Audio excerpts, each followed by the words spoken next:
right? He is the fifth incarnation of Lord Vishnu. And after Narasimha, who was a half man, half lion, he comes now as a human, completely human, but still incomplete human because he was a dwarf. A dwarf is someone whose body is not uh, well developed. He's not physically developed, right? So this is the very first incarnation as a human. So as I told you last time, this actually shows evolution. He started from the Matsya avatar, the fish, coming to the other avatars, jusqu'à living human, right? So this shows evolution, like us also in our life. God does not need evolution, that's for sure, right? He is perfect. The way he is eternal, he's perfect. But yes, this evolution, c'est nous ça au fait. In us, we do have the bad qualities, as you say, or at times we call it the animalistic qualities. Oops, sorry.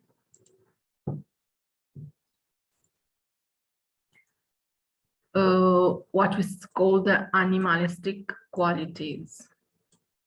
This is also, we say, the bad qualities. Qualities. What are the animalistic qualities? Sebana, vices that we possess, like anger, jealousy, etc. Okay, these qualities, they are not actually human qualities. They are qualities from animals, okay? But yes, we do found these qualities in us, no doubt. Okay, we have many of them, like speaking untruth, right? Violence. These are not supposed to be human qualities. Why do we have these qualities? C'est parce que our soul, don't forget, has been through all those bodies of the plant kingdom, of the animals kingdom, then coming to the human body, right? I don't know if you have ever heard that, you know, an animal, let's say a dog or a cat, whichever animal you want, the animal cannot imitate others, right? The animal, let's say a dog, will not be able to imitate a cat. It will not be able to imitate a pig, whatever it is. But a human can imitate anyone. Why is it so? Enseignons l'intelligence, we can use it définitivement. Et also because we have been through all those bodies. Et c'est pour ça we still have these qualities also in us. Some qualities may be at a very high degree, others bad qualities a very low degree, but we have them because we have been through those bodies previously. This is what we call impressions. We carry impressions. One carries impressions from birth to birth. Okay, since we believe, the Hinduism believe in rebirth, okay, when we die, the soul takes birth again. So what happens actually, we carry impression from various births. Let's say in my previous birth, I was someone, right? I died. I took birth again in this very birth. So my soul has carried impressions. C'est quoi impressions? Or you can say tendencies. So see, okay. Let's say one example, if someone was a great musician in a previous birth, when he or she takes birth again, okay, he will always be in connection to music, either again a musician or a singer or whatever, or a player of any kind of instrument or anything. Donc, il peut toujours connected to that music. Okay, it's for everyone. It is the same. We are still carrying those impressions. Quand nous pourrons prendre naissance next time, we will again carry those impressions, right? Jusqu'à we become perfect. So my point here was the evolution that we talk about, it's definitely not for God. God doesn't need evolution, right? Oh, he is perfect, as I told you, but that evolution, c'est actually pour nous, right?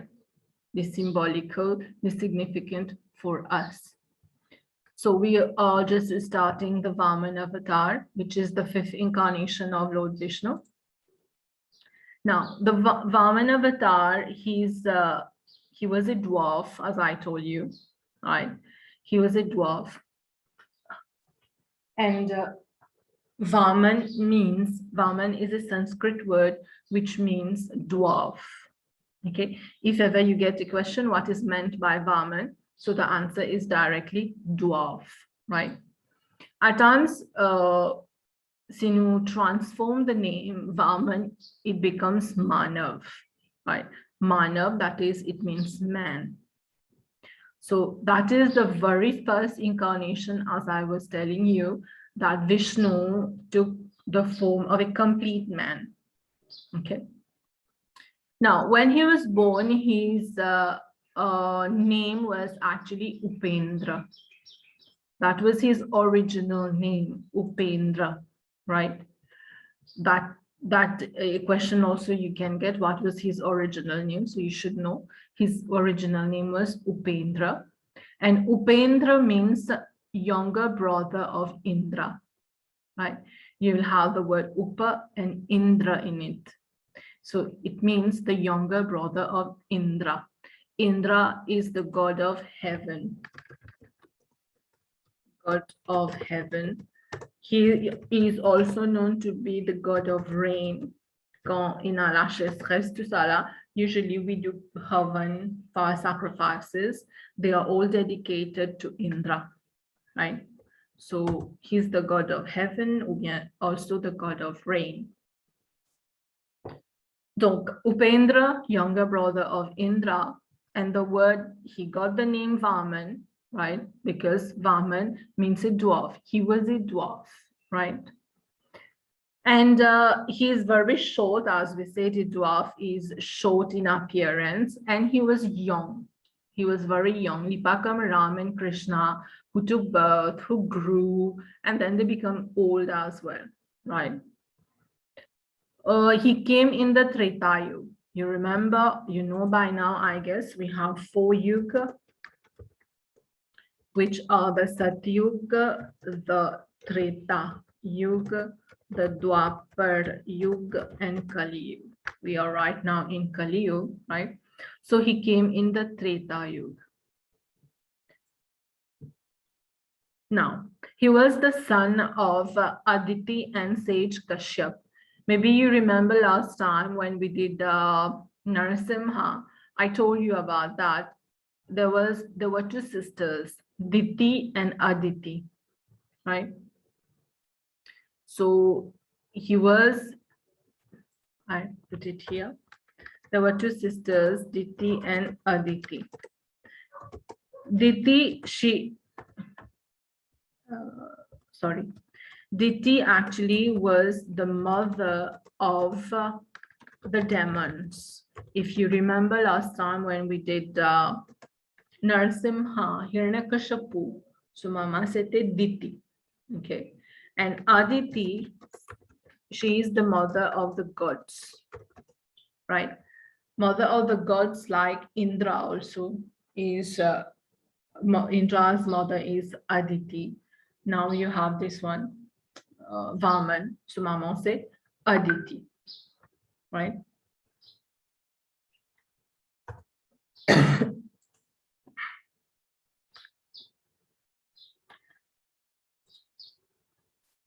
Now he was given the Janev, You know, the Geneve, we get that to wear that after doing the Upanayan Sanskar.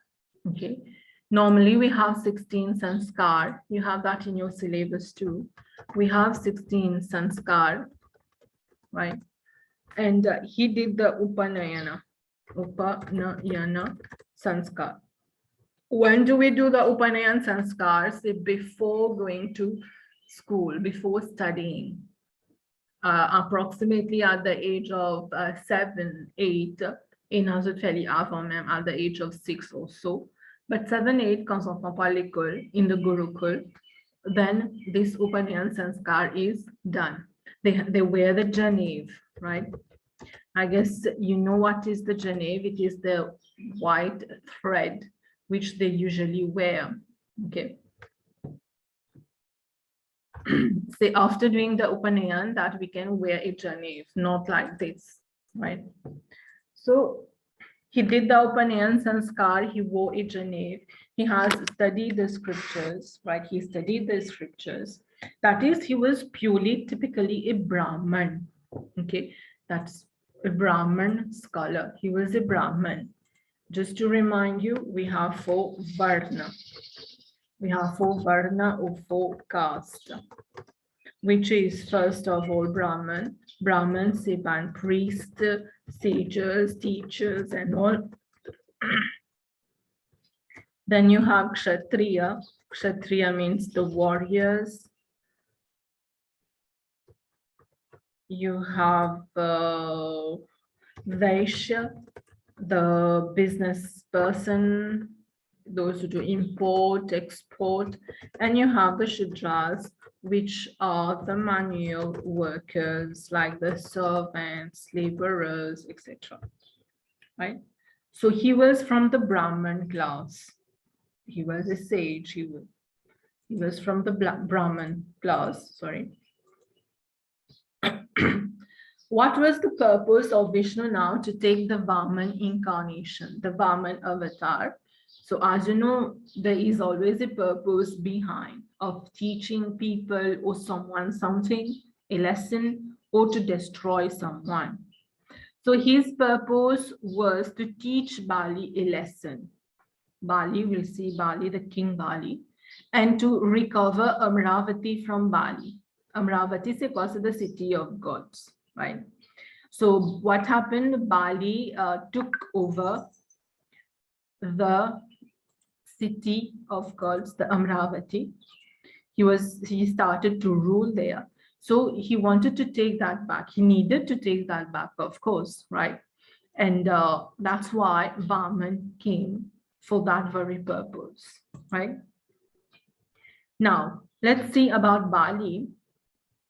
Bali was the son of Virochan. He was the grandson of Prahalad and the great grandson of Hiranyakashipu. So he is from the Demon clan. Okay, he is from the Demon clan. You remember Hiranyakashipu? So Gauson Prahalad. Prahalad so Gauson Virochan. Virochan so Gauson se Bali. Okay, it is from that lineage. Solely from the Demon clan. He was the king of the gods, of the demons, right? And his name was Bali, and Bali means powerful. Like in Hindi, Bal means power. So Bali is the one who is powerful. He was generous. Despite being from the demon clan, he was very generous. Anyone who would come at his door to ask him for something which he can give, he will give.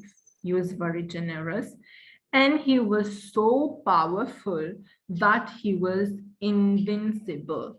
That is, it was not easy to defeat him. Actually, he could not be defeated by anyone. He was so powerful, right?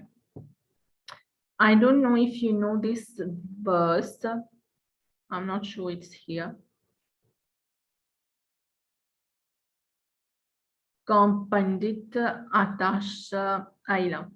I've put it here. But we denote that it is not for the exam purpose. Quand Pandit attache Raksha Sutra dans nos lames, he always utter ou bien say a mantra, a verse.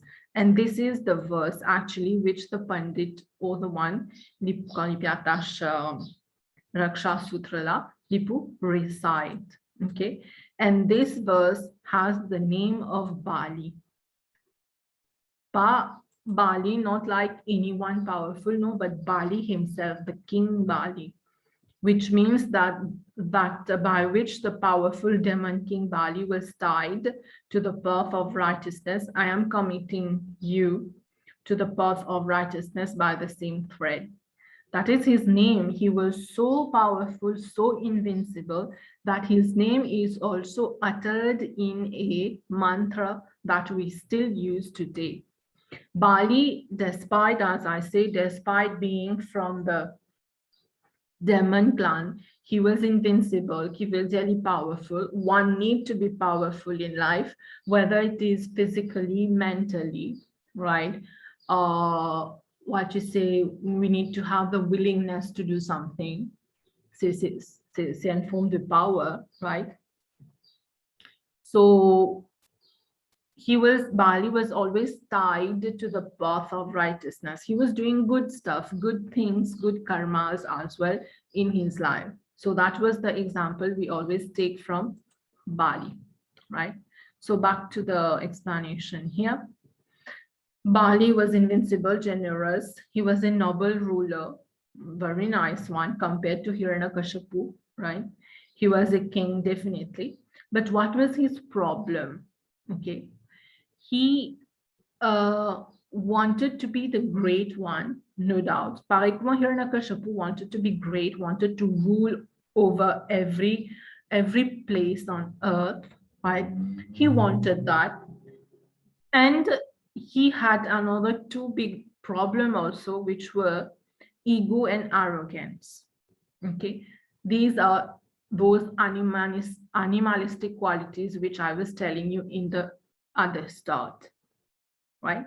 So that was actually his problem. Despite he was a great one, generous, noble, he was doing charity, but he had the vices also, which means that the lesson we get from here is that we need to do whatever he has done for sure, being powerful, being generous, being noble. But it's also true that no one is perfect on earth. If we have come on this earth as a human, we have taken birth, right? Means we are not yet perfect. We are near to perfect, maybe. That's why we have taken birth. And also as a human being, as I told you, human beings is the highest supreme body, not supreme, but superior body that we can get. After that, there's no body as such. Body means like and there's no body, corps as such. After that, normally, you're supposing a liberation, right? So it means that we are not perfect and we have come on earth to work out, ou bien the right word will be to burn out our karmas. Okay, that is one lesson you get from Bali. We have come here to burn out our karmas. What is burning out our karma? Every time we do actions, right now you are doing an action, you are sitting, that's an action, you're listening, yeah, another action, you're reading whatever I'm typing here, it is an action, you're concentrating, it is an action, I'm talking, it is an action. Whatever we do in life, whether it is sleeping, dreaming, whatever it is, c'est an action qui nous fait, right? Now, when we do an action, we don't get the result instantly. Not always. At times, we. This is, at times it happens. But most of the actions that we do, we don't get the result instantly. We have to wait for that. Whether one day, 1 month, a year, many years, a birth, many births, ça aussi existé. For example, in Mahabharata, there is King Dhritarashtra.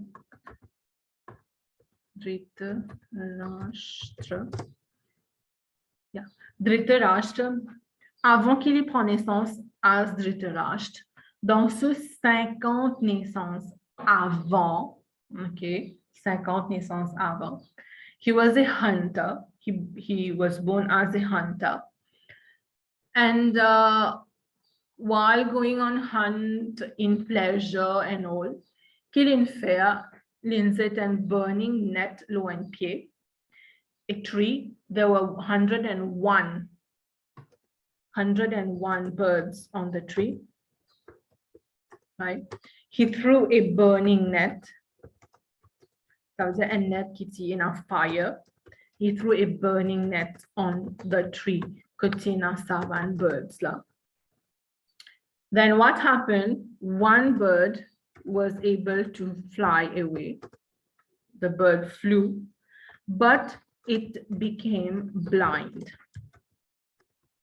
Right, occurs fire, it was intense heat for the bird. So its eyes were damaged. The bird became blind, and the rest 100 birds died on the tree because of the fire.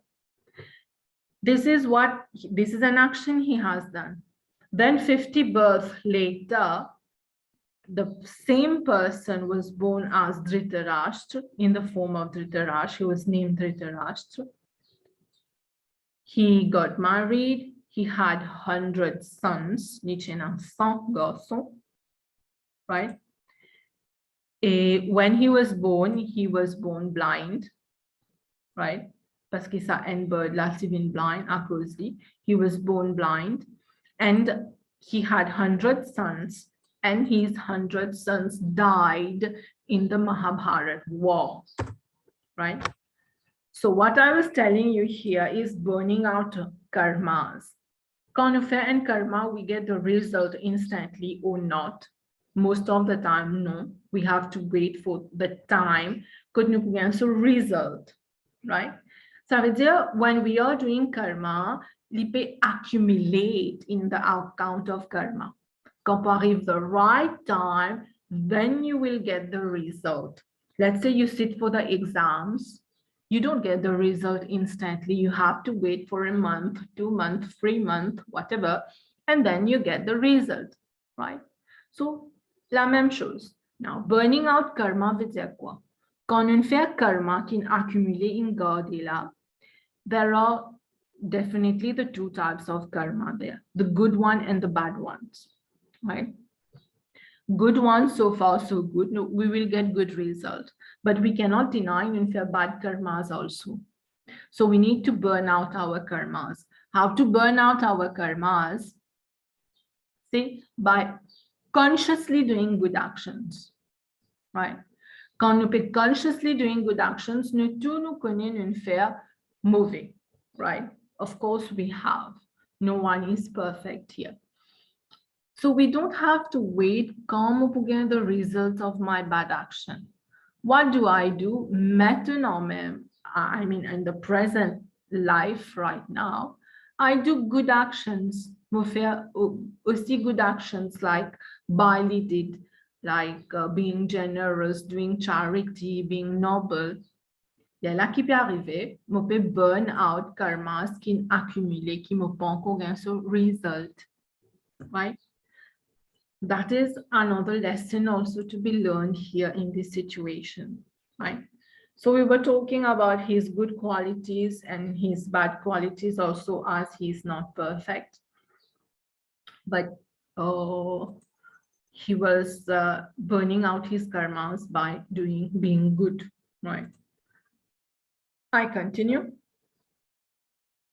Now, the churning of the ocean, I guess you know that, you remember that. It all happened in Satyug.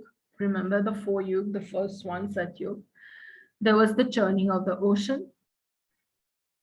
Now, in the churning of the ocean, you will see a mountain here, and you have Vishnu here in the form of the tortoise.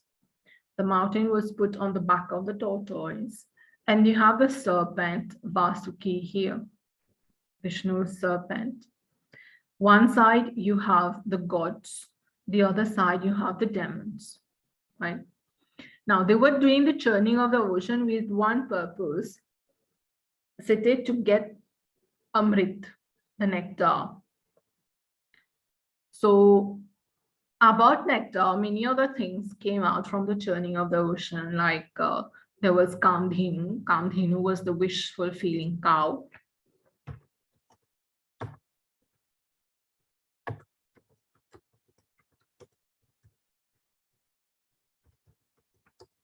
There was Lakshmi herself, came from the churning of the ocean.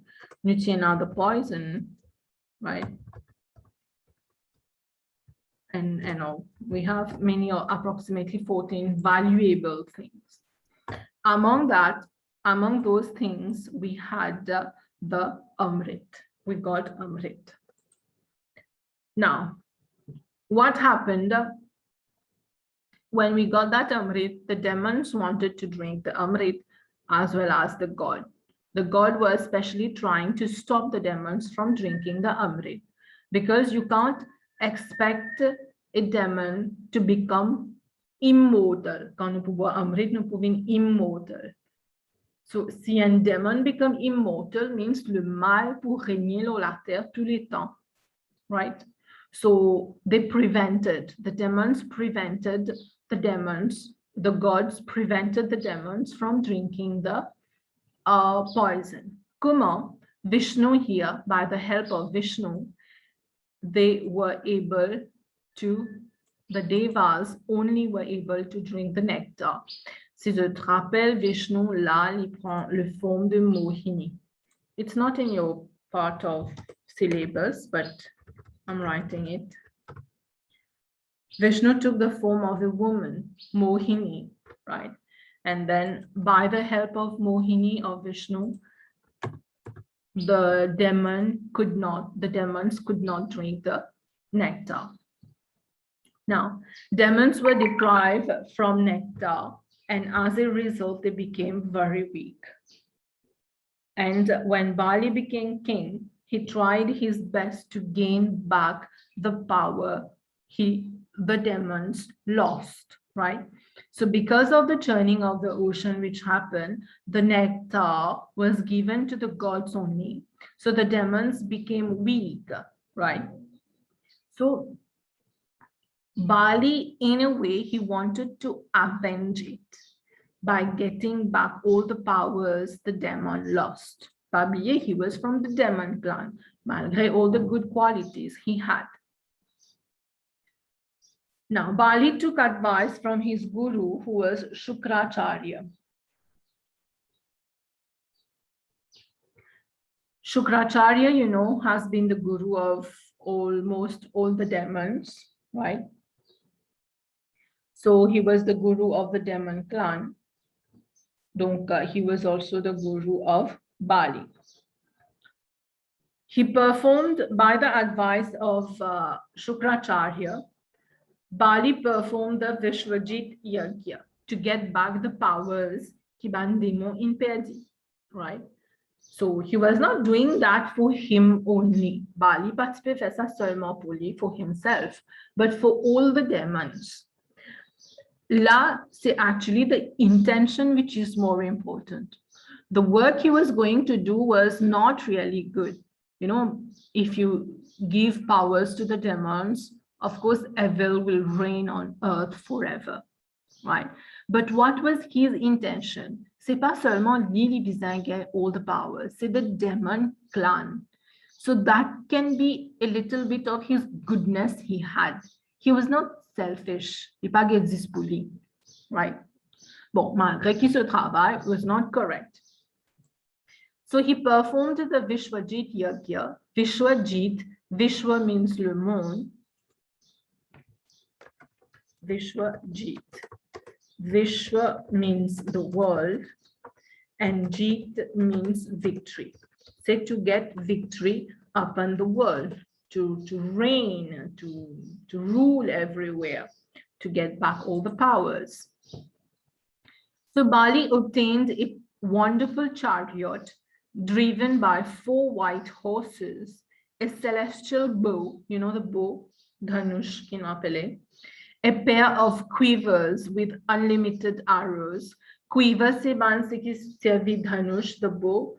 Pas derrière les autres, les deux, tu t'attaches quelque chose que tu mets dans arrows, not ça, and quiver, and many other weapons. So he got celestial weapons. Celestial weapon, very powerfully divine. Once you use it on someone, it can't go in vain. Li pou attaque di moun la automatiquement, right? So he got all these things, right?